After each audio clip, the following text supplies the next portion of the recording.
Появявай.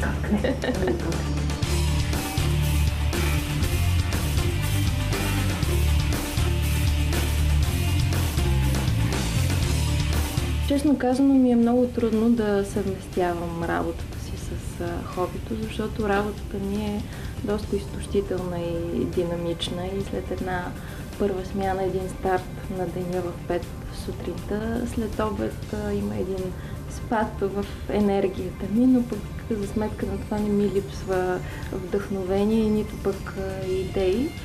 И от друга гледна точка, това хоби ми е като някакъв отдушник, защото на работа е доста динамично и поглъщам огромен обем от информация, повечето новини са доста сериозни и в свободното си време имам нужда да съм на другия полюс, да се занимавам с нещо тотално различно, не че пак не гледам или не слушам новини или не чета книги, които са свързани, да кажем, с икономическата криза, но просто имам нужда да разпусна.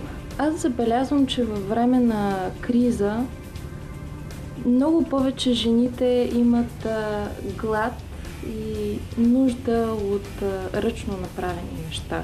Дори наскоро в Reuters попаднах на един материал, в който се казваше, че във време на криза малките и средните предприятия бележат бум, че хората все повече харесват това да те сами нещо да си направят или пък да си купят нещо, което е ръчно направено. Виждам, че има глад за това и всъщност и аз до някъде на това разчитам. Много често, когато гледам новини, не само новини, и филми и ревюта, се заглеждам в детайлите. Наистина ми прави впечатление не само облеклото и аксесуарите. Няма да скрия, че много харесвам Мадвин Олбрайт.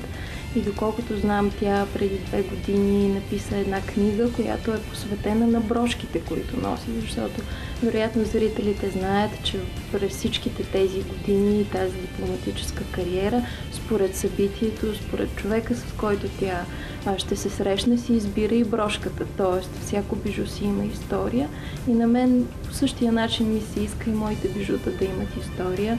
Даже от известно време се опитвам на всяко едно бижу да сложа и име и да си носи своята история. Обикновено в новините, малко или много, за съжаление, трябва да влизаме в някакви рамки. Не е позволено и не стои много добре една водеща да носи големи и тежки бижута. Макар че, да кажем, по много италиански канали съм виждала жени с по-големи аксесуари, с по-цветни дрехи, което на мен лично ми допада, но вече зависи от много неща. Изключително много разчитам на интернет на този етап и Фейсбук страницата много ми помага. Тук ми помага и моя приятел с снимковия материал, защото каквото и да си говорим, това човек да види нещо, да види една красива снимка, това на първо четене го грабва. Вече след това той иска да го види на живо, евентуално да го пробва, да го съчетае с тоалет и да прецени дали иска и да го притежава.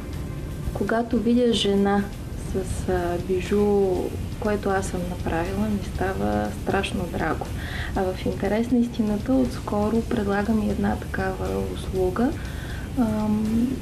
Хората имат възможност да си измислят някакъв модел на бижу, нещо, което им е хрумнало във въображението или пък са видели на някаква снимка и страшно много им е харесало или нещо, което са загубили, но е било с сантиментална стойност. Стига да е по моите сили, аз го правя и те след това страшно много се радват, а мен пък това ме зарежда с положителна енергия.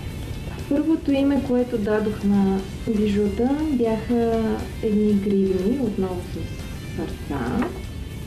Пак покрай Свети Валентин и любовната тема. Една приятелка дойде вкъщи и каза: какви готини гривни, ма те нямат ли си имена, трябва да си имат. И това е магия за любов.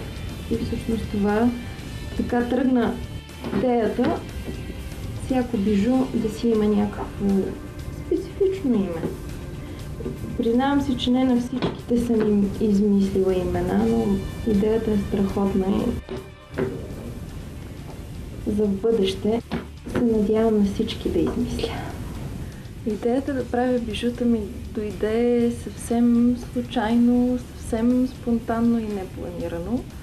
Всъщност историята започва от много по-далеч и тя нямаше нищо общо с правенето на бижута. Преди малко повече от година преживявах някаква криза, здравословна, ментална, всякаква и реших, че имам нужда от промяна или от някакво хоби, нещо, което да правя с ръцете си. И моят приятел тогава ми даде идея да изкарам някакъв курс, било то кулинарен или за маникюр, нещо такова, и аз наистина се записах на курс за маникюр. И след това, умувайки как това хоби да прерасне в нещо повече, решихме да преустроим едната от стаите в къщи и това да стане своеобразно ателие, в което да идват приятелки, които аз да правя в свободното си време и така. Добре, обаче откриването на това импровизирано ателие съвпадна с Свети Валентин и аз исках да е нещо по-различно, защото честно казано аз не харесвам този празник.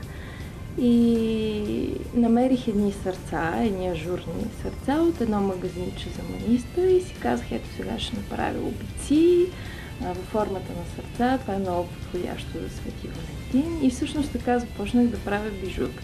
И вместо да правя маникюри на приятелките си, аз започнах да им правя бижута. Впоследствие те разказаха на свои приятели за моето начинание. Така то започна да се разраства.